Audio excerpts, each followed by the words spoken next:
bienvenue dans votre émission Parlons Santé. Aujourd'hui, nous allons parler de la fièvre de la vallée du Rift.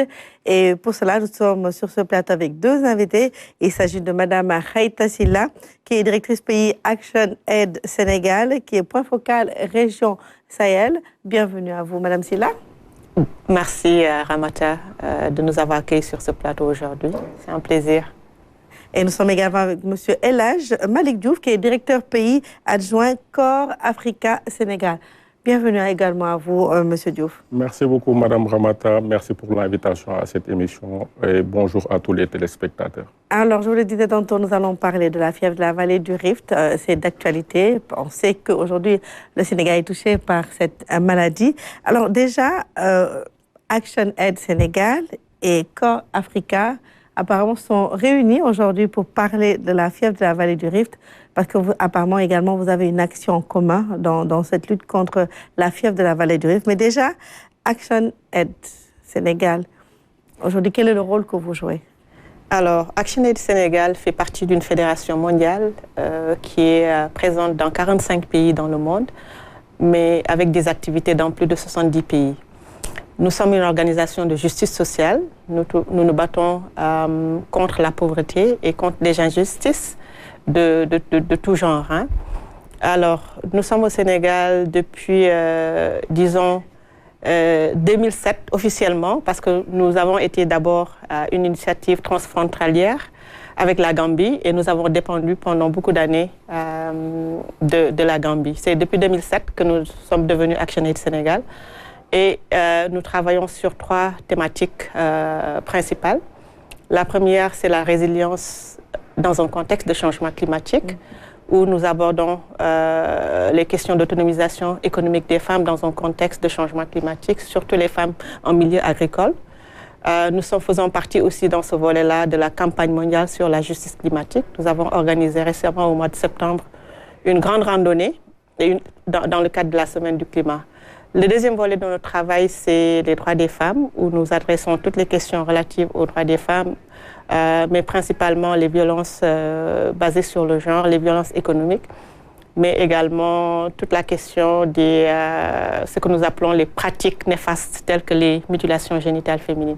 Et le troisième volet de notre travail, c'est dans le domaine de l'éducation, où nous adressons les questions d'accès, mais également de qualité.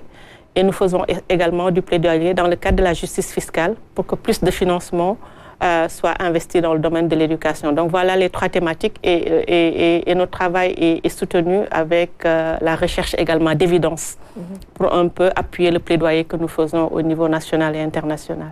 Et vous êtes sur ce plateau avec M. Diouf parce que justement vous menez des actions dans la lutte contre la fièvre de la vallée du Rift. Mais déjà, pourquoi la fièvre de la vallée du Rift? Pourquoi vous êtes lancé justement dans ce combat? Alors, disons qu'en plus des programmes thématiques sur lesquels nous travaillons, j'ai oublié de dire tout à l'heure que nos activités sont dans les régions de Kédougou, de Tamba et de Fatick. Mais en dehors de ces activités programmatiques que nous menons avec les partenaires au niveau local, Action Aid au niveau global a un grand volet humanitaire avec une organisation qui s'appelle IHAD. Et dans ce volet humanitaire-là, nous sommes très présents. Par exemple, à Gaza, si vous faites une petite recherche sur Action Aid, vous verrez le travail que nous sommes en train de faire aussi dans cette partie du monde, où nous sommes également présents avec Action Aid Palestine, mais également au Mali, où nous intervenons également dans le cadre humanitaire. Donc, disons que l'action humanitaire est aussi au cœur de ce que Action Aid fait. Et dans le cadre de ce partenariat-là avec Corps Africa, qui n'est pas le premier, parce qu'au mois de mars déjà, nous avions aussi intervenu ensemble dans le cadre de la fièvre hémorragique Crimée-Congo dans la région de Kaffrine, où nous avons aussi mené à peu près les mêmes activités que nous sommes en train de mener. Donc ça, c'est ceci un second partenariat avec Corps Africa, qui est aussi une famille pour moi, parce que j'ai été directrice adjointe à Corps Africa avant de venir à Action Aid. Donc nous avons obtenu un financement d'une entité qui s'appelle la Stat Fund. Nous reviendrons bien sûr sur ce financement tout à l'heure. Pour travailler ensemble. Voilà. Et alors, nous sommes également avec M. Diouf, qui est de Corps Africa Sénégal.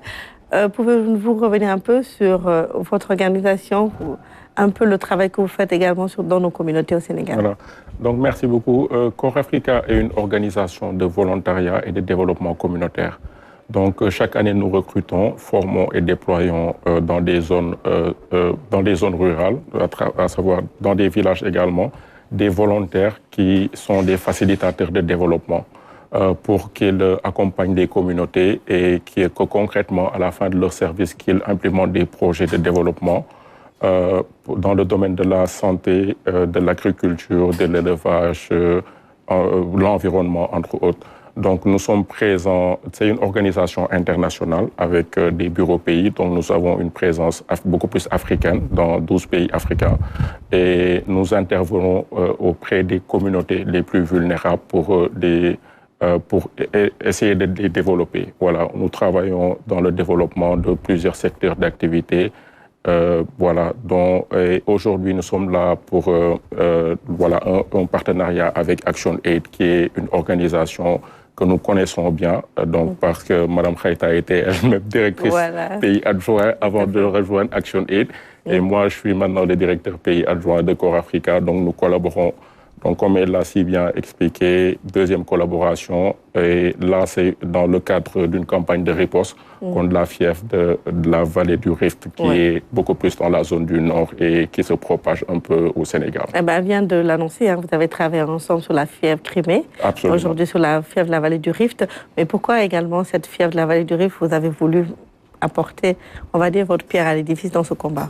Voilà. Étant donné que c'est quand même un problème qui touche tous les Sénégalais et c'est un problème de santé publique, je dirais, nous, ce qui nous a inspiré un peu, c'est que chaque année, comme je vous l'ai expliqué tantôt, nous déployons nos volontaires dans des zones rurales et dans des villages également. Et voilà, nous pouvons pas le faire cette année parce que dans le Nord, il y avait beaucoup de cas. Le risque est assez élevé et autres. Donc, il fallait vraiment trouver une solution pour résoudre ce problème de santé publique avant de déployer nos volontaires là-bas. Et c'est dans ce sens qu'on s'est rapproché de ActionAid à travers Mme Khaïta Sylla. Et nous avons travaillé ensemble pour mobiliser des ressources pour soutenir tout ce qui est ministère, parce que le ministère de la Santé et de l'Action sociale a intégré notre projet sur le plan de riposte allant de novembre à janvier.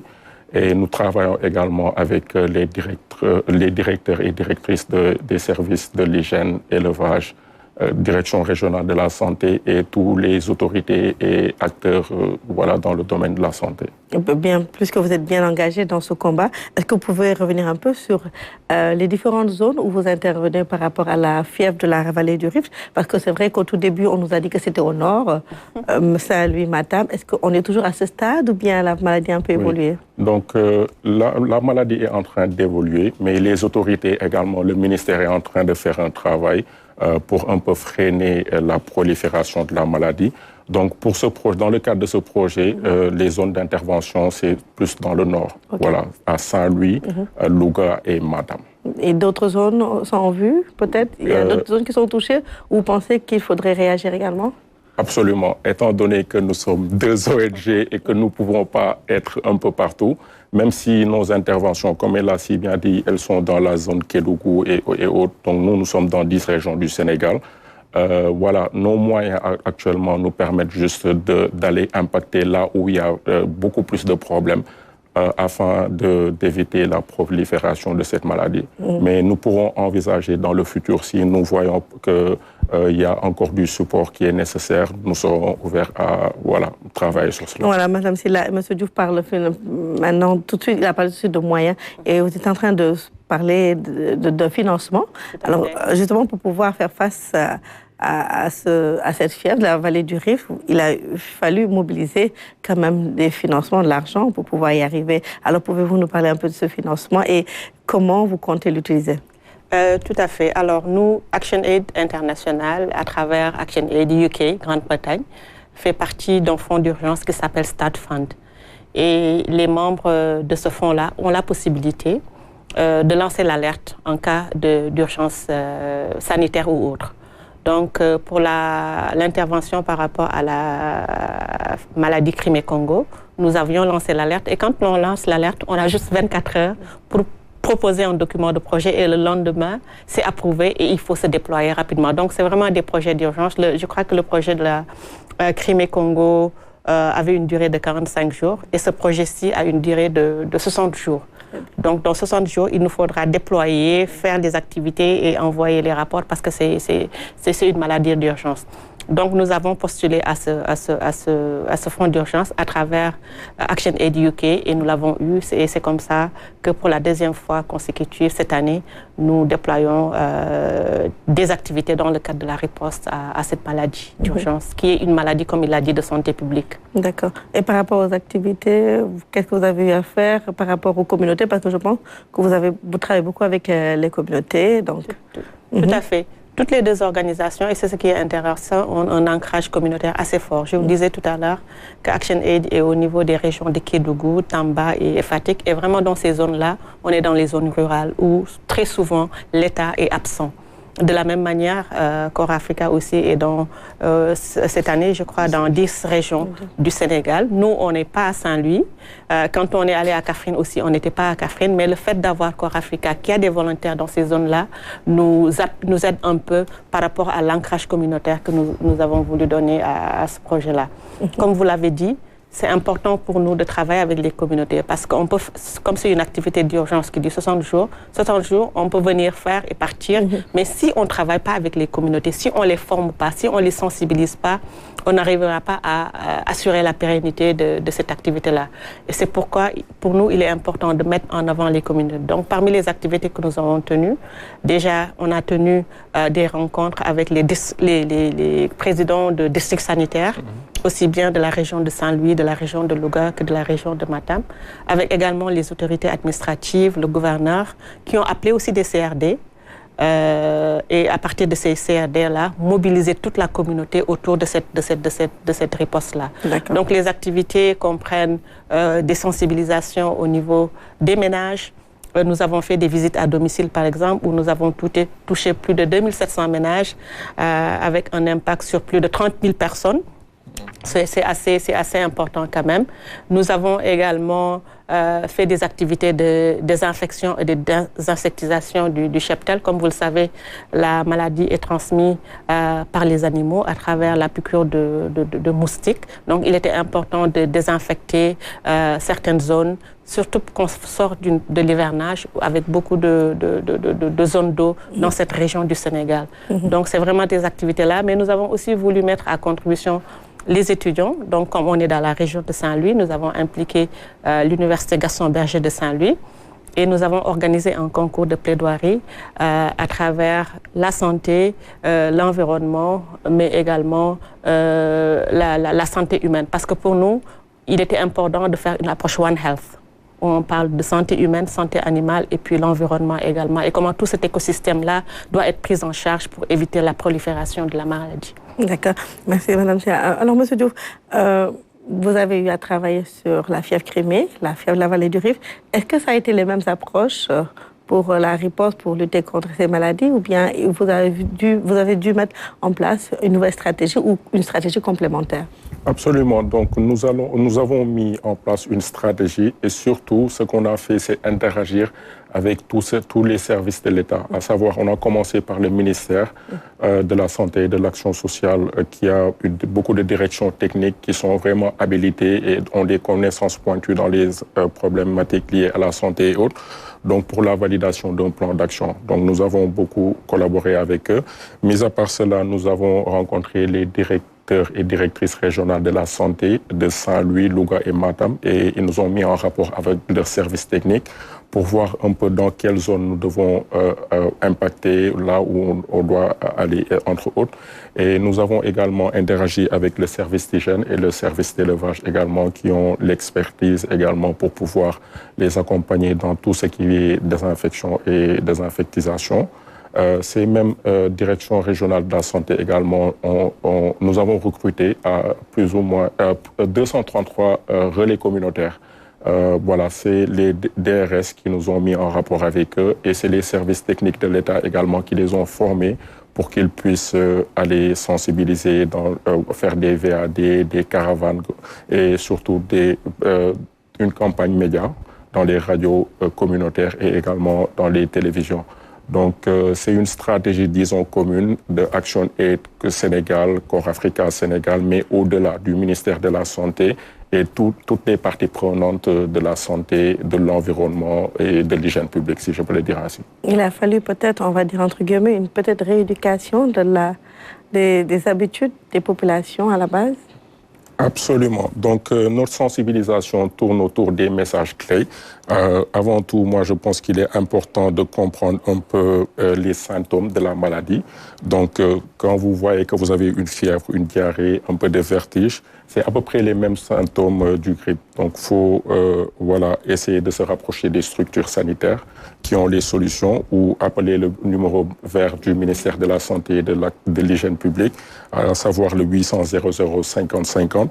Mis à part cela, comme réflexe que les populations doivent avoir, c'est porter des t-shirts manches longues pour ne pas, parce que ça provient des piqûres d'animaux infectés qui piquent les hommes et voilà, c'est à travers des piqûres de moustiques vers l'homme qui amène un peu cette épidémie. Mis à part cela, il faut essayer de dormir sous moustiquaires imprégnés, utiliser des répulsifs et désinfectants et bien bouillir le lait qui proviennent des animaux et la viande également. Donc, voilà. Donc... Est-ce que vous avez senti justement que ces populations étaient concentrées ou bien acceptaient vraiment ces techniques ou bien cette approche nouvelle dans leur habitude? Absolument. Donc, étant donné que bon nombre de la population, surtout les communautés de base, n'avaient pas trop d'informations sur cette maladie. Donc, je pense qu'on a beaucoup travaillé sur la sensibilisation et la communication.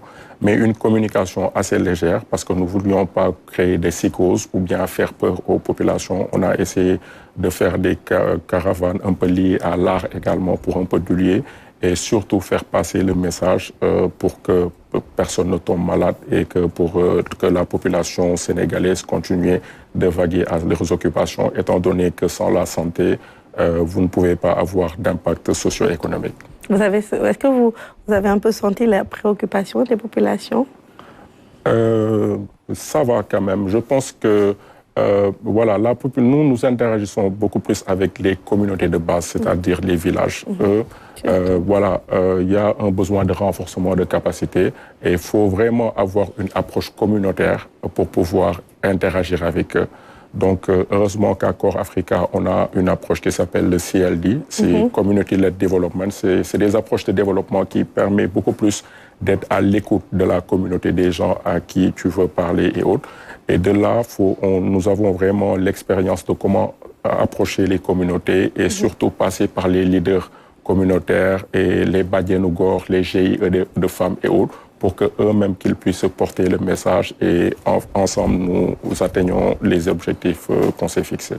Et juste pour ajouter aussi que parallèlement à l'approche centrée sur les communautés, nous aussi notre approche c'est une approche human rights based approche, approche centrée sur les droits humains.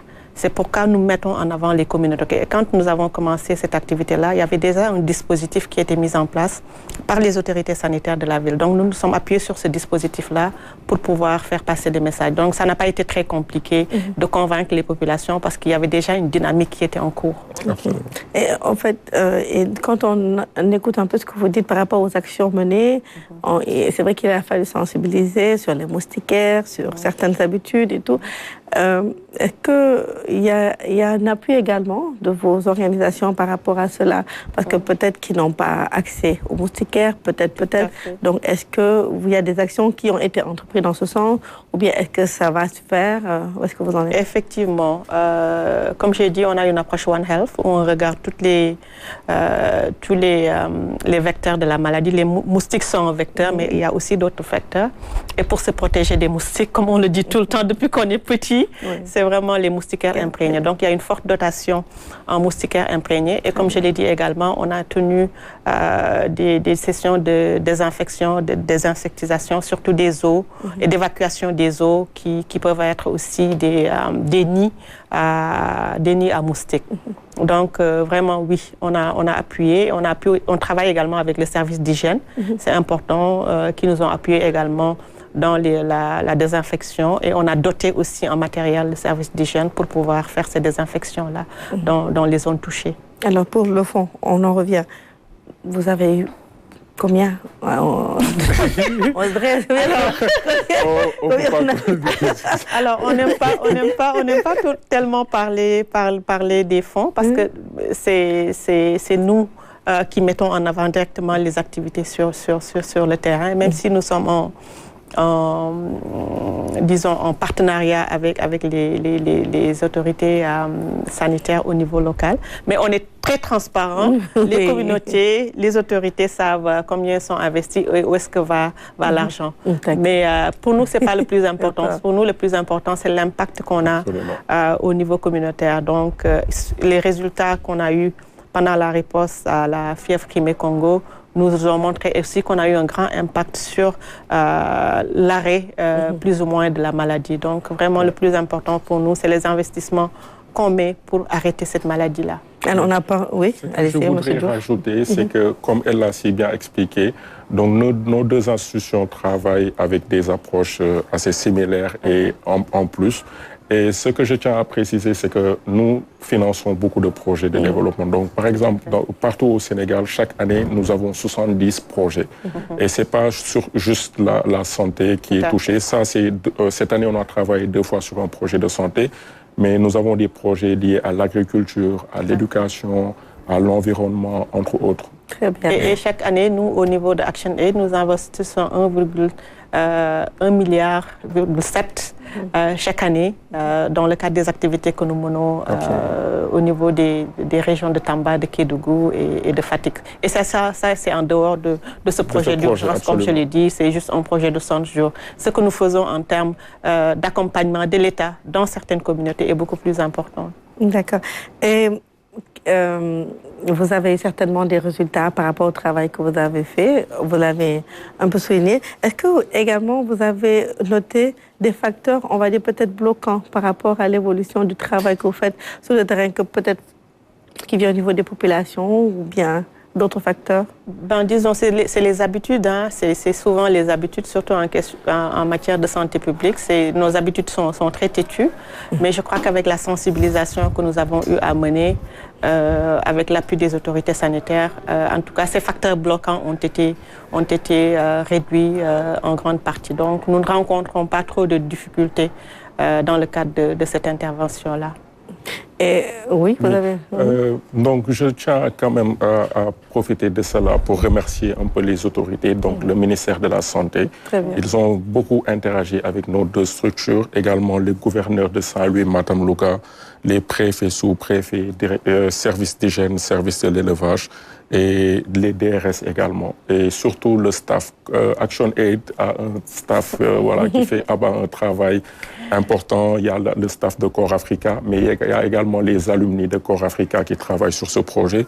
Moi, si je dirais ce qu'on souhaiterait, c'est que nos 2 structures puissent être accompagnées sur le long terme. Nous sommes des ONG, organisations non gouvernementales, certes, mais si nous voulons avoir des impacts considérables, on gagnerait tous à travailler avec les ministères, les services étatiques, agences de développement national, international et autres, pour ensemble avoir beaucoup plus d'impact considérable. Mais j'imagine que les autorités locales vous accueillent à bras ouverts, puisque vu le travail que vous faites sur les communautés. Oui, parfois c'est simple de le faire, mais parfois il y a des réticences également, et parfois il y a des lourdeurs et des lenteurs. Donc, heureusement pour ce projet, étant donné que nous l'avions fait auparavant à Kaffrine, donc c'était beaucoup plus fluide, mais pour impacter sur le long terme et tout au long de l'année, dans 2 ans, 3 ans, il y a certains ministères où on aimerait vraiment voir une collaboration beaucoup plus étroite.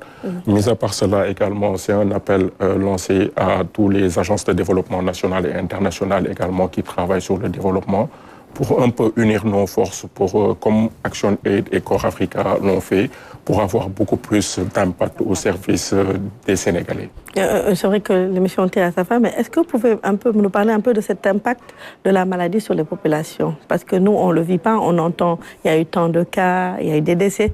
Est-ce qu'on pouvait peut-être donner quelques exemples sur des impacts que cette maladie a eu sur certaines communauté? Alors, il faut dire que ce n'est pas une nouvelle maladie. Hein. Comme on l'a dit en coulisses, c'est une maladie qui est présente au Sénégal quand même depuis des décennies. Et je crois qu'en 1987, le Sénégal a été même l'épicentre de la maladie en Afrique de l'Ouest. Et il y a eu des vagues qui se sont aussi poursuivies au courant des années, mais vraiment avec une ampleur qui n'est pas assez large. Et cette année, c'est revenu à grande force. Donc, ce n'est pas une maladie qui est nouvelle pour les populations. Et ce n'est pas une maladie également qui est nouvelle pour le cheptel, parce que chaque année également, on rencontre des animaux qui sont un peu affectés. Mais cette année, c'est revenu vraiment de façon assez forte avec une présence dans plusieurs régions du Sénégal. Et je crois que comme ce n'est pas quelque chose de nouveau pour les populations, ils sont plus, en tout cas, ouverts à coopérer avec les acteurs qui sont sur le terrain dans le cadre de la riposte. Donc, je ne vois pas trop de réticence, en tout cas, au niveau des populations.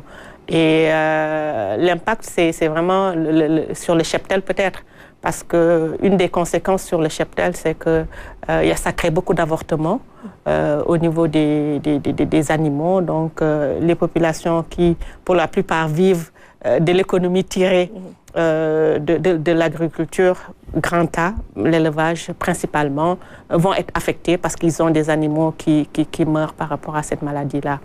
Aussi, la transmission, heureusement, ne se fait pas de personne à personne, mais se fait avec la manipulation de la viande crue, avec le fait de boire du lait avec les moustiques. Je crois que si on règle les problèmes de la larve, qu'on puisse, avec la désinfection, la désinsectisation, et si on sensibilise les populations à ne pas manipuler de la viande qui est infectée et tout, et à mettre des gants en le faisant, je crois qu'on réduit la maladie et ça réduirait aussi l'impact sur les populations. Merci beaucoup, Madame Sylla. L'émission tire à sa fin. Peut-être quelques mots par rapport à des actions à venir, peut-être encore envers nos communautés. Voilà, merci beaucoup, Madame Ramata. Actuellement, ce vendredi même, nous avons un CRD à Louga. Donc, la même chose que nous avons présenté pour Saint-Louis se fera à Louga et à Matam également. Donc, nos équipes sont sur le terrain et travaillent sur ce projet.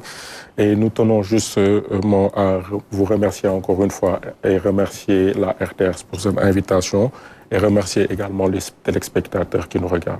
Merci à vous, M. Diouf. Merci à vous, Mme Sylla. Alors, pour moi, je vais insister sur la prévention pour les années à venir. Je crois qu'il est important de renforcer la surveillance vétérinaire pour éviter qu'il y ait des cas d'éruption de cette maladie. Il faudrait aussi qu'on lutte contre les moustiques, surtout en période hivernale et post-hivernale, pour éviter qu'il y ait des nids d'eau qui peuvent propager la maladie. Il faut aussi qu'on règle la question de la transhumance parce que les animaux circulent.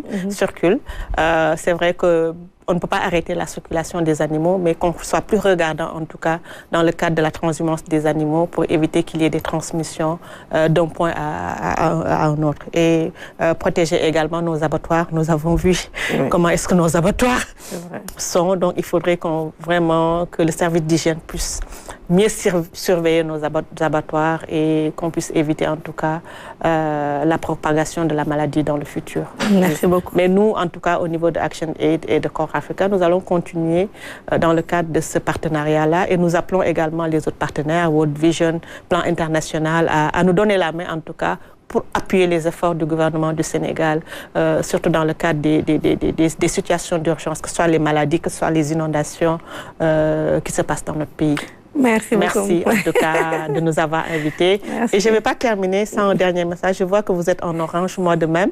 On est dans le cadre des séjours d'activisme contre les violences faites aux femmes. Et cette année, le thème, c'est la violence numérique. Nous vivons toutes, surtout en tant que femmes, cette violence numérique-là. Beaucoup de femmes ont laissé les réseaux sociaux parce que c'est un espace qui est éminemment violent. Les organisations féministes également, les féministes également sont très attaquées sur les réseaux. Donc c'est le moment de dire stop on va profiter de ces jours d'activisme pour sensibiliser sur cette violence-là qui affecte beaucoup plus les femmes que les hommes dans nos sociétés, en plus des autres types de violences auxquelles on est assujetti au quotidien dans notre société. Merci beaucoup, Madame Sylla. Merci beaucoup, Monsieur Diouf. Le message, je pense qu'il est très clair. Merci à vous également, chers téléspectateurs, de votre aimable attention. Donc, je vous rappelle que vous étiez en train de suivre votre émission Parlons Santé. Aujourd'hui, nous avions deux invités, Madame Sylla et Monsieur Diouf, qui étaient là pour nous parler de la fièvre de la vallée du Rift. Deux associations, deux ONG qui se sont unies pour une même cause, vraiment auprès de nos communautés pour lutter contre cette maladie, la fièvre de la vallée du Rift. Donc, il s'agit de la directrice pays Action Aide Sénégal, point focal de la région Sahel, et M. Diouf qui est le directeur pays adjoint Corps Africa Sénégal. Excellente suite de programme sur la RTS.